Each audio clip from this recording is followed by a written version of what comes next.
Allu అర్జున్కు bail మంజూరు. Sanjay theatre వద్ద తొక్కిసలాట కేసులో సినీ నటుడు అల్లు అర్జున్కు నాంపల్లి కోర్టు షరతులతో కూడిన బెయిల్ మంజూరు చేసింది. 50,000 చొప్పున 2 పూచీకత్తులు సమర్పించాలని ఆదేశించింది. సాక్షులను ప్రభావితం చేయొద్దని, కేసును ప్రభావితం చేసేలా వ్యాఖ్యలు చేయొద్దని స్పష్టం చేసింది.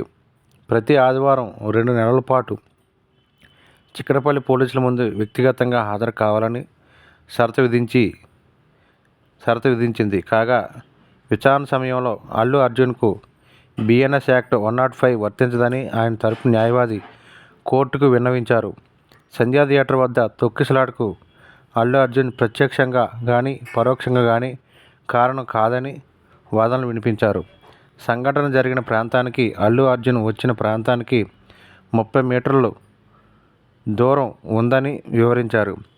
అల్లు అర్జున్ రావడం వల్లే తోపులాట జరిగిందని, ఆయన రాకపోతే ఈ ఘటన జరిగి ఉండేది కాదని పోలీసుల తరపున పబ్లిక్ ప్రాసిక్యూటర్ వాదించారు. అల్లు అర్జున్ పలుకుబడి ఉన్న వ్యక్తి అని, అతనికి బెయిల్ మంజూరు చేస్తే విచారణపై ప్రభావం చూపే అవకాశం ఉంటుందని కోర్టుకు వివరించారు. వాదనల అనంతరం న్యాయస్థానం అల్లు అర్జున్కు రెగ్యులర్ బెయిల్ మంజూరు చేస్తే శుక్రవారం తీర్పు వెలువడించింది.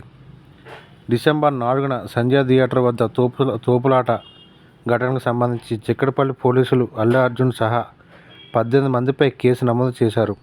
అనంతరం నాంపల్లి కోర్టు రిమాండ్ విధించగా హైకోర్టు మధ్యంతర బెయిల్ మంజూరు చేసిన సంగతి తెలిసిందే. తాజాగా నాంపల్లి కోర్టు షరతులతో కూడిన బెయిల్ మంజూరు చేసింది.